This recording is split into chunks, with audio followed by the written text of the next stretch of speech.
Serious, what is the best way to make the most of the last few weeks with a dying parent? I wish I had a recording of my dad saying my name. He had a nickname for me that only he used. I can hear it in my head but worry that over time that memory will fade. It won't. I know the feeling though. There are things I wish I had recordings of my husband saying, and my parents. Be with them. But if I could have, I would have recorded myself reading books for my mom when she had cancer. She was too tired to read. Also wished I had more pictures of her. I have no recordings. When my dad had his cancer, I spent the last 2 weeks with him. I watched TV with him. 7 sat through the Super Bowl. As he got worse and went into the hospital, I spent the whole time with him, only leaving for a few hours for food and one night when I had a migraine in the 8 days he was there. It was hard. He went downhill so fast that his legs stopped working while his sister took me out to get real food. He couldn't stand the smell of food, so I was eating what I could grab from the vending machine. But I was there. I didn't get to be with mom as I didn't take her stopping chemo to mean she would pass away in 2 weeks. Thanks for the silver. Be with your loved ones and treasure memories of them. I kept birthday cards, etc. I would, with consent, try to record conversations with them for posterity about their life, past, and just casual chat. Strongly agree. I lost my dad 13 years ago and I have one good recording that I play whenever I find myself forgetting the sound of his voice, which totally happens, and is heartbreaking when you realize. As a parent, I think that I would love to hear that I did a good job raising my kids, and that they feel they had a good childhood. Reminiscing about good times, looking through old photos. I think just being reminded of the good life I had would be very comforting. I need to go call my dad. Just be there. That's all they want, and that's all that matters. Don't concentrate on making these moments count or anything like that. You don't have to go checking off bucket list items. Just be there. Talk, tell stories, ask them questions, laugh, read to them. Spend that remaining time together. My dad suffered from an illness that took 5 years to kill him. He got progressively less lucid over that period, and for the last year or so he had no idea who I was. While that aspect was pretty heartbreaking, I don't regret any of the time I spent with him. He would very occasionally have moments of clarity, and it was worth the hours and days spent sitting with him being non-communicative just to have a few seconds or a minute with my dad once in a while. So I guess whatever you do with your parent, the most important thing in my opinion is time. I hope you're as well as you can in the circumstances. I don't often feel much in the way of emotion, but dang, this really got me. Take care. If possible, get them to a place they wanted to go to but never did. Take them to their favorite restaurant, bar, inn, even if it's a dive. Read the news book or something with them, or aloud for them. Above all, support whatever decision they've made about approaching the end of their life, including directly talking about it, no matter how painful it may be for you. Best wishes for peace. I just wanna reiterate, directly talking about it. My grandpa keeps talking about his will and worldly possessions after he passes and made me executor of his will. Like he's basically saying goodbye and that I will probably have to go fisticuffs with a couple of aunts. Sucks so freaking hard. Just spend time with them and talk with them and tell them the things you've wanted to say for years, because this is your last chance. And be aware that you're always gonna miss them, and even after years you're gonna think about calling them to tell them something and it's gonna hurt all over again. Reading a response on this thread took me right back to sitting beside my dad in palliative care and brought tears to my eyes. My dad passed 8 years ago. He was in hospital for 9 months and was unable to communicate the entire time. I would bring my laptop in with his favorite DVDs and would watch them with him. When his eyes were too tired, we would listen to his favorite songs while I held his hand. Just being there was a worry off his mind and mine. Spend as much time as you can with them. As others have said, ask them to tell you stories. Ask them if there is anything they want you to do that they cannot. Play their favorite music as much as you can. Sit with them as much as they want you to. Even if they are in and out, they will know you are there. If they can eat at all, bring them takeout from their favorite restaurant. Even if they only eat a bite, it's worth it. As cheesy as this sounds, just try to be fully engaged with those last visits. Remember that this is just the last chapter in the book of your lives together. not the whole book. Helping our parents off stage is the sad but natural order. Try not to let the death stain the rest of the chapters of the book. My father died a year ago from cancer. The actual anniversary is in 2 days, the 15th of March. I'm gay, and he was a devout Christian, so we had much we disagreed over. He insisted that he didn't want to go away to hospice and instead wanted to die at home. My mom and I felt that was a doable thing, so I moved back home to help out for the final month, in spite of our differences. All I can say is that, while bittersweet, these were some of our best days together. He asked me meekly if I wanted to hash things out, but it quickly became apparent that it just wasn't necessary. We wanted to be together and have the relationship we struggled to have when he was well. We looked at pictures, told stories. I listened to some of his regrets, which has nothing to do to me, and I tried to give him absolution by hearing him out. My honest advice: serve. Focus on making your parent as comfortable as possible and be a compassionate ear for anything they might say. This is, of course, if they're able to communicate and your relationship isn't super toxic. I found that by focusing a little less on my concerns and focusing more on his, the time became more meaningful. I wish my father and I had the relationship my whole life that we had in those final days. We didn't, but we will always have those final days, and they were so meaningful. Talk, be present, serve. If you're going through this, my thoughts and prayers are with you in this tough time. It is so hard, but you will survive and get through. What a beautiful, wonderful perspective. Thank you for that. I'm so sorry for your loss. Do the things they used to do with you as a kid, and if they're bedbound and you can't, then do something to bring those things to them, like if you went to the beach and had fish and chips at one of those beach shack restaurant things, go through an old photo album with them and make fish and chips for you to both eat while you do it. This little things make it. Ask the person dying what they want to do before leaving this world. My father knew he was dying, so he went around and did things he always wanted. Bought nice things for people he loved. Went to places he always wanted. Partied with friends and family. On his deathbed, he said he was very happy he could accomplish his bucket list. Depending on their state, record canvas to be able to hear their voice in the future. Have them write you a letter so you can use their handwriting as a tattoo or a wall hanging or have made into a pillow. If they cannot speak, get their handprint or record their heartbeat to again make a picture or record and stuff into a bear. Get a piece of their clothing to turn into a memory bear. Take pictures galore. For me, I didn't leave their room for the last few days until her soul did. I told her all the stuff I put off until someday. If they're able, give them their favorite meal, take them somewhere beautiful to watch the sunrise or set. Cross off something on their bucket list. Appreciate every moment. Let go of the little things. Keep you in my thoughts during this time. Whoa, the idea of recording a heartbeat and putting it into a bear makes me sob. What a beautiful idea. This happened to me very recently, so I'm going from experience. Just spend time with them. It may be difficult. They may be in pain or not the same person as they used to be. They may not notice you are there. It doesn't matter. You will be happy you did. At first it was tough to reconcile because I didn't want this to be how I remembered my dad. But looking back, it brings a sense of closure.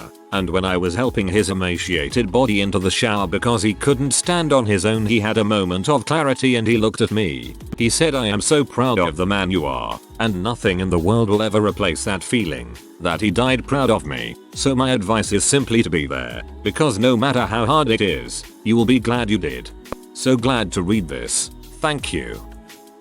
Reminisce about the stuff they remember but you don't. For example, your antics as a baby and child, their younger years, courtship, etc. Record it for posterity, even if you don't think you'd go back and listen to it. If they're physically able to, see if there's something they might be interested in doing. It needn't be something fancy or elaborate, just something meaningful for them, like getting their hair done or a pedicure for a lady, or a drink at the pub or fishing for a man. I'm sorry for what you're going through, OP. In my opinion, from working in a hospital setting, being there with them is probably going to mean a lot. The worst situations in my mind were watching a patient pass away by themselves with only the nurses and CNAs there as company. 100%, and please, for the love of all things good in the world, respect their wishes. Let them be a DNR. Do not resuscitate, if that's what they want, and pass away peacefully surrounded by family.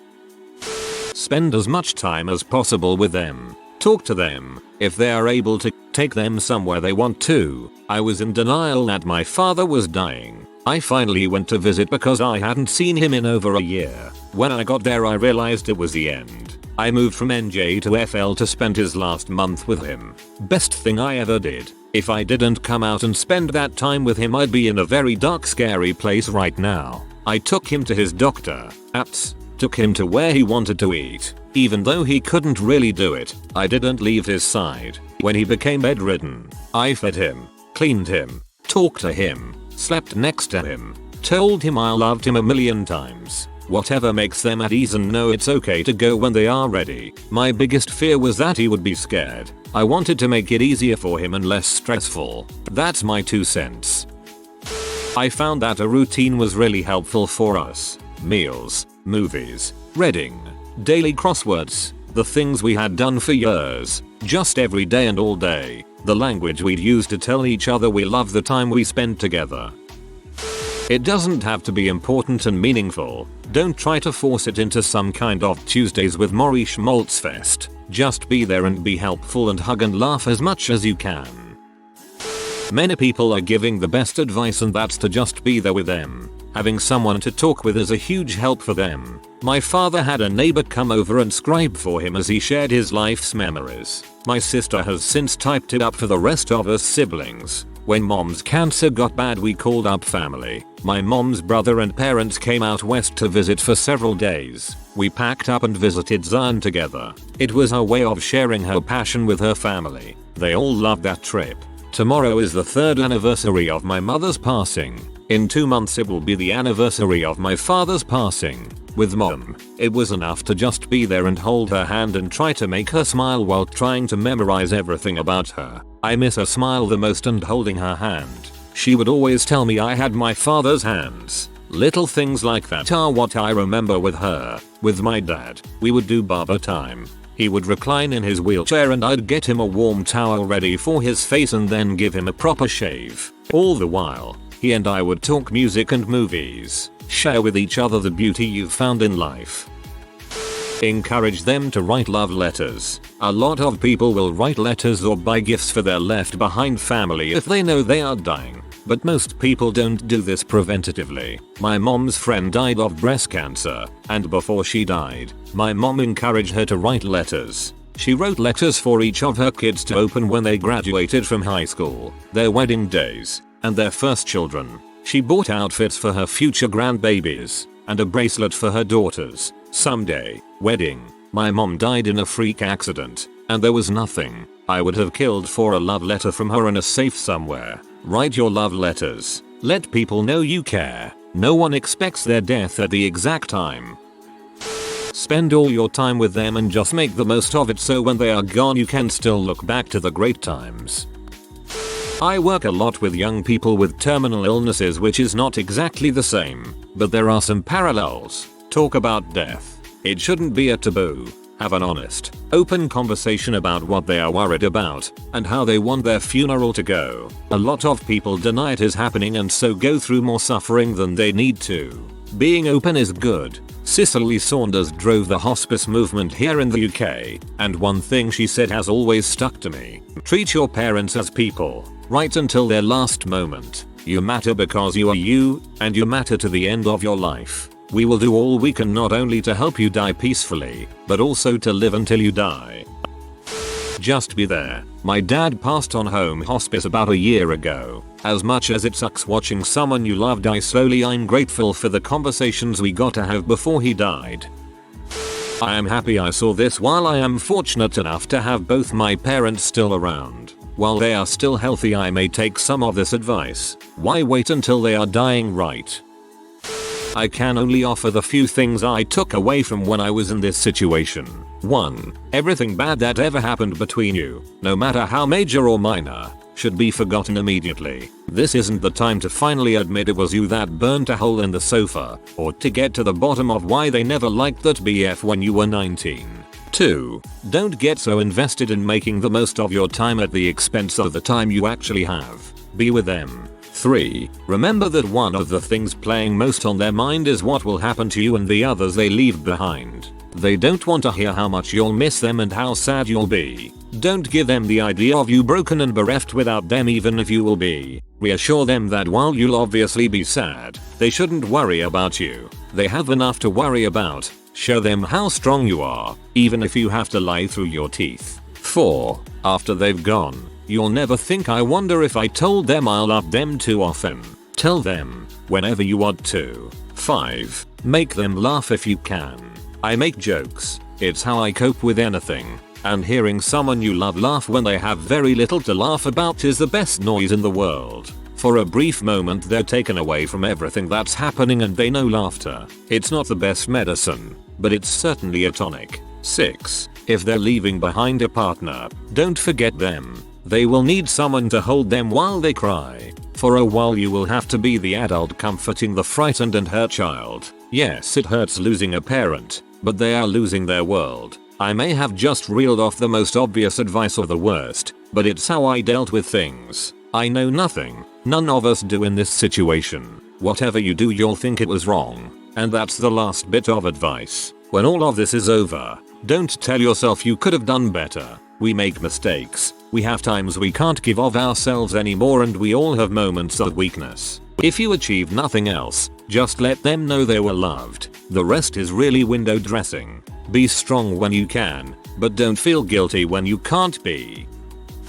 My mother just passed on Valentine's Day. It is still pretty fresh at this point. It depends on what shape your parent is in. Honestly, my mother's last lucid day was in December. I spent all day with her. She was in the hospital and we just sat and visited. We discussed how she wanted her care to be handled. She made her wishes known to the staff and we just kind of absorbed each other. I was at the nursing home with her every day that I could be from then until she died. As you know, death is a long, slow son of a bee of a process that takes its sweet acid time. At least if you have the warning that your title suggests. Sit with them. Talk to them. Read to them. I brushed mom's hair and washed her hands and face every morning. I had a routine. IDK if it helped her, but it helped me. The morning she died I spent an hour fussing over her and listening to her favorite country singer, who I desperately hate, on YouTube. She was long past coherent, but she seemed at peace and slightly more alert. Being with someone as they are dying is a hard, lonely, exhausting thing. Remember to take care of you too. People are going to be right up your butt for the first couple weeks right after. Nobody really knows what to say. It is a helpless feeling to want to help or comfort and not be able to. The time you put into loving them out will be worth it in the years to come. I say that as my mother's least favorite child. She hated my guts and I still showed up and carried the load. However you do it, whatever you come up with, it will be the right thing. It will be hard, do it in love and it will be right. Peace. Actually, my dad died last week. I didn't have a lot of time with him because he was in the air, but I really suggest to make more conversations with him if possible, if not touching hands. That's sad and I'm sorry. We took great family vacations when I was little. My dad passed at 97 and was blind by then. I read a book to him about a couple who visited every national park. After each chapter we would reminisce about our trips to the area. It was something just the two of us shared. Bless you. That's a great memory. Talk, get the secrets they haven't shared yet. Reminisce about good times like your childhood, their childhood. Make sure you'll have something to remember them by. Lastly, tell them you love them every day till the very end. When my father started to get sick before his death, he asked me if there was anything I'd like to ask him or know before he died. I made some questions out that were meaningful to me and gave them to him. He finished them about a month before he died. I am super glad I have his answers to look back on. My cousins took a picture of my uncle when he was watching one of his last sunsets. He wasn't really all there the last few days. Sometimes he would say things we didn't understand. He asked to see the sunset one day, so my aunt moved his hospital bed to the window so he could see it. The photo definitely struck a chord with us. Just be there. Let them talk and never judge what they say. This is their time to reveal, not a time for you to rebut. I would cherish their every word and command and try my best to make their last few weeks worth it, as if my life depended on it. I mean, that is what I have done with my dad. I lost my dad to cancer. We had a complicated relationship. I wish I would have told him my aspirations, goals, dreams. I wish I could have more fatherly advice. Time doesn't heal this wound. When you think about it, it splits you open again. Talk to them about that. I'm so sorry. If they cooked or baked, be sure to have them tell you how to make that special dish so you can recreate it when they are gone. I knew someone who would bake grandma's lemon cake every year on their grandma's birthday as a way to remember. I thought that was beautiful. If they are up to it, ask them questions about their life and your life as they remember it. Things you don't remember, share memories with them. Telling them you loved and respected them. Saying sorry if you want to about any behavior that you are sorry for and ask them how they feel if they are scared etc. Tell them how they made you into a great person. Tell them about how the lessons they taught you have made you better. Thank them. Hug them. Figure out if there's something you haven't said to them and say it. No matter how uncomfortable, awkward or unpleasant, those things left unsaid will haunt you. The last few days, weeks are your last chance to get a true reaction from them. Beyond that, you'll only have your best guess as to how they would have responded. Just be there, and make sure that you tell them how much they mean to you. I had to drive for 8 hours to be with my mother when she died, but she had dementia. She was gone long before she died. I never really got the chance to spend time with her while she was still here, because I had a now ex-wife who would make me feel guilty for wanting to go and spend time with her, because that would make my now ex-wife's life harder. In retrospect, I should have just gone. I didn't know that I didn't have much time left with her, at least with my dad. He was still vibrant and alive in the days before the stomach cancer killed him. I spoke to him on the day he died, and got to tell him how much he meant to me and how much I loved him, because he got to show me how to be a father to my kids. We got to share that, and then I drove to my mother's house only to find everyone racing out the door to get back to the hospital. Dad died less than half an hour after I got to tell him what he meant to me. I still think he hung on just long enough for me to do that. When my dad was nearing the end, lung cancer, my sister and I pulled out a bunch of pictures from our childhood, what my dad always called the best times of his life. We also pulled out pictures of his dad that passed away years before. All we did was talk about the good times we remembered as kids. All the things he did for us that he probably thought we never even noticed. The vacations, the holidays, taking care of us when we were sick, coming to school plays, songs he sang in the car, even the breakfast he cooked on Saturday mornings. Every little detail that we thought of, we talked about. Just so he would know how much we appreciated every little effort he made, even if we weren't the best at showing it. I have no regrets, and those few days, my sister and I will cherish for the rest of our lives. Just be there. Don't make an event of it, just be. They will slowly separate from this world, and they won't be interested in talking or telling their story. They will sleep, possibly dream of loved ones already passed who are waiting for them. I can't stress enough reading about the last stages of life in a prolonged illness. It will help you help them. The Little Blue Book was a godsend for me. The actual name is gone from my site. The Dying Experience. It is written by an RN, Barbara Carnes. She called it perfectly for both my mom's and my dad's passing. Both died of cancer. It costs anywhere from $4 to $5. Get it. Help yourself. Help your parent. I will say too, that 2 events I am very grateful for is that I was at each of my parents' beside as they passed. I was lucky. I have no what ifs. Make sure you leave nothing unsaid. Say I love you. Thank them for being a good parent. Be there. Be in the moment. I'd give anything for another conversation with my dad. Video record sessions with them where you reminisce about their lives, both before marriage and since. If you have a family photo album, bring it and record their comments as they share stories of events and people all along the way. If you are new to the channel, you can subscribe. I publish new videos every day. Until then, check another video.